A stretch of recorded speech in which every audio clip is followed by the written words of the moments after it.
Lord of the Mysteries. Chapter 2. Situation. Translator and Editor. Atlas Studios. Let us start. Tap, tap, tap. Zhou Mingrui reeled back in fear at the sight that greeted him. It was as though the person in the dressing mirror was not himself, but a desiccated corpse. How could a person with such grievous wounds be still alive? He turned his head in disbelief again and checked the other side. Even though he was a distance away and the lighting was poor, he could still see the penetrating wound and dark red blood stains. This! Zhou Mingrui drew a deep breath as he tried hard to calm himself. He reached out to press his left chest and sensed his racing heart that exuded immense vitality. He then touched his exposed skin. Beneath the slight coldness was flowing warmth. When he squatted down and after verifying that his knees could bend, Zhou Mingrui stood up again and calmed down. "What's happening?" he muttered with a frown. He planned to inspect his head injury seriously once more. He took 2 steps forward and suddenly paused. The moonlight of the sanguine moon was relatively dark, so it was insufficient for his serious inspection. A memory fragment triggered as Zhou Mingrui turned his head to look at the grayish-white pipes and the metallic grid lamp on the wall right beside the study desk. This was the most common gas lamp of the times. Its flame was stable and its illumination capabilities were excellent. With Klein Moretti's family situation, even a kerosene lamp was a dream, much less a gas lamp. Using candles was most apt for their standing and stature. However, back when he burned the midnight oil 4 years ago to be admitted into Koei University, his elder brother, Benson, felt that it was an important matter which their family's future depended upon. Therefore, he insisted on creating conducive studying conditions for Klein even if it meant taking on debt. Of course, Benson, who was literate and had worked for several years, was not a rash person who did not think of the consequences. He had quite some tricks up his sleeve. He reasoned with the landlord to raise the apartment standards by installing gas pipes to improve the likelihood of rentals in the future. The landlord was convinced and provided the money to complete the basic modifications. Then, using the convenience of working at an import and export company, he purchased a brand new gas lamp which was nearly at cost price. In the end, all he needed was to use his savings and did not need to borrow money. After the memory fragment flashed past his mind, Zhou Mingrui came to the desk where he turned the pipes valve and began twisting the gas lamp switch. After the memory fragment flashed past his mind, Zhou Mingrui came to the desk where he turned the pipes valve and began twisting the gas lamp switch. With a sputtering sound, a spark sounded from friction. Light did not descend upon Zhou Mingrui as he had expected. He twisted the switch a few more times, but all the gas lamp did was sputter and remain dark. At novel bin at. Retracting his hand and pressing on his left temple, Zhou Mingrui sought for the reason by rummaging through his memory fragments. A few seconds later, he turned around and walked toward the door. He arrived at the machine installation which was similarly inset into the wall and had grayish-white pipes connected to it. This was a gas meter. After seeing the exposed gears and bearings, Zhou Mingrui took out a coin from his trousers pocket. It was dark yellow in color and had a bronze shimmer to it. The front of the coin was engraved with a portrait of a crown-wearing man, and there was a 1 on a clump of wheat on the back. Zhou Mingrui knew that this was the most basic currency of the Lone Kingdom. It was called a copper penny. 1 penny's purchasing power was roughly 3 to 4 yuan before his transmigration. Such coins had other denominations such as the 5 pence, a half-pence, and a quarter-pence. Despite the 3 types, the denominations were not in small enough units. In everyday life, one had to buy several different things just to spend a single coin from time to time. After flipping the coin, which was only minted and circulated after King George III ascended to the throne, a few times, Zhou Mingrui inserted it into the gas meter's thin vertical mouth. Clink, clang. After the penny fell to the bottom of the meter, the sound of grinding gears sounded immediately, producing a short but melodious mechanical rhythm. Zhou Mingrui stared at the meter for a few seconds before returning to the burly wood desk. He then reached out to twist the gas lamp switch. After some sputtering, there was a sharp sound. A fire plume ignited and rapidly grew. Bright light first occupied the internals of the wall lamp before penetrating the transparent glass, blanketing the room with a warm glow. The darkness quickly receded as the crimson retreated out the window. Zhou Mingrui felt at ease for a baffling reason as he quickly came in front of the dressing mirror. This time, he seriously inspected his temple and did not miss a single detail. After a few rounds of inspection, he realized that apart from the original blood stain, liquid was no longer flowing out of the grotesque wound. It appeared like it had received the best hemostasis and bandaging. As for the slowly squirming grayish-white brain and the discernible growth of flesh and blood around the wound, it meant that the wound might take 30 to 40 minutes, or maybe even 2 to 3 hours before it would only leave a light scar. The restorative effects that transmigration brings? Zhou Mingrui curled up the right corner of his mouth as he muttered silently. Following that, he let out a long sigh. Regardless, he was still alive. After settling his mind, he pulled open a drawer and took out a tiny piece of soap. He took one of the old and tattered towels hanging by the side of the cupboard and opened the door. He then walked to the public bathroom, which was shared by the tenants on the second floor. Yes, I should clean up the blood stains on my head, or I'll keep looking like a crime scene. It's fine scaring myself, but if I were to scare my sister, Melissa, when she gets up early in the morning tomorrow, it would be quite problematic. The corridor outside was pitch black.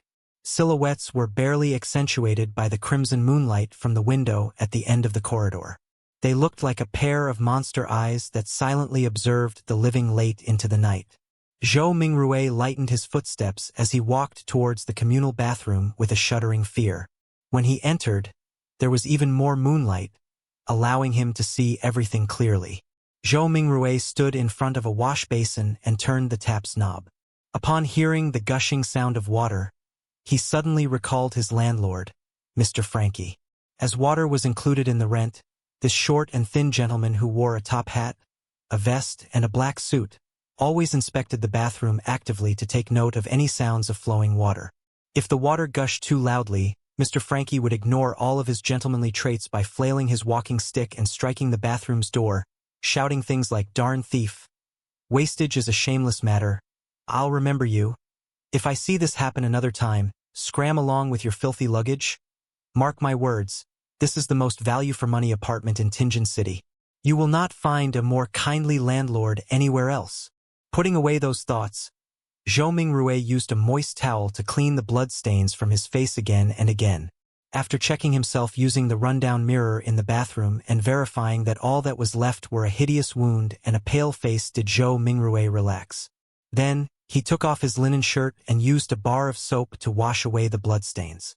At that moment, he knitted his brows and recalled of a possible problem. The wound was too exaggerated and there was too much blood. Apart from his body, his room likely still had signs of his injury.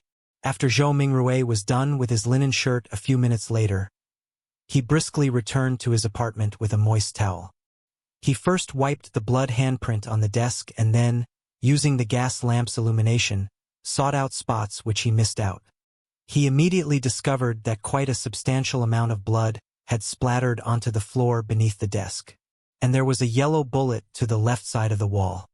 Releasing a round with a revolver pointed at the temple, after mixing and matching the clues from before, Zhou Mingrui had a rough idea how Klein had died.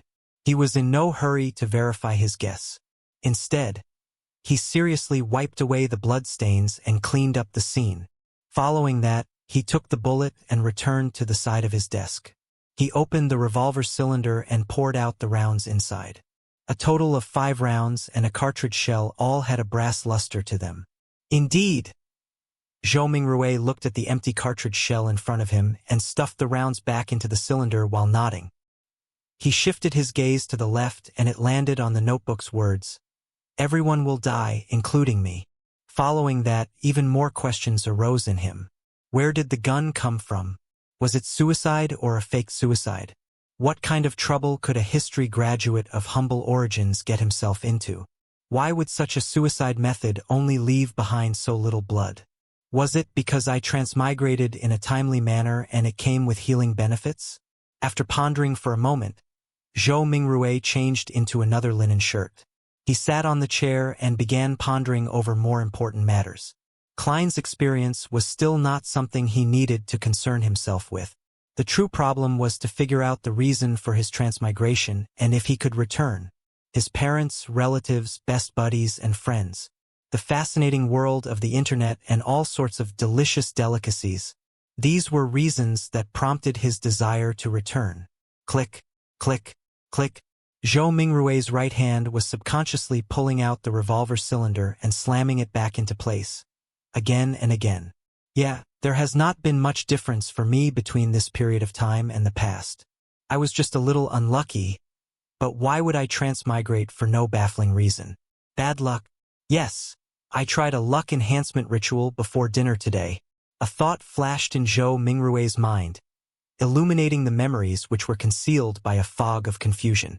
As a qualified keyboard politician, keyboard historian, keyboard economist, keyboard biologist, and keyboard folklorist, he had always deemed himself as knowing something of everything. Of course, his best buddy would often mock him as only knowing a little of everything. And one of them was Chinese divination. When he visited his hometown last year, he had discovered a thread-bound book titled Quintessential Divination and Arcane Arts of the Qin and Han Dynasty at an old bookstore. It looked pretty interesting and could aid him in posturing on the internet, so he bought it. Unfortunately, his interest was short-lived. The vertical script it used made the reading experience horrible. All he did was flip through the beginning pages before he threw it into a corner. He had experienced a spate of bad luck in the past month. Losing his cell phone, customers running away after cheating him, and mistakes at work. Only then did he suddenly recall the luck enhancement ritual written at the beginning of Quintessential Divination and Arcane Arts. Furthermore, the requirements were extremely simple, without any basic foundation requirements. All he needed was to get 4 portions of the staple food in his area and place them in the 4 corners of his room. They could be placed on furniture such as tables and cupboards. Then, standing in the middle of the room, he had to take 4 steps in a counterclockwise fashion to make a square. The first step required him to sincerely chant, "Blessing stem from the immortal Lord of heaven and earth." The second step was to silently chant, "Blessing stem from the sky Lord of heaven and earth."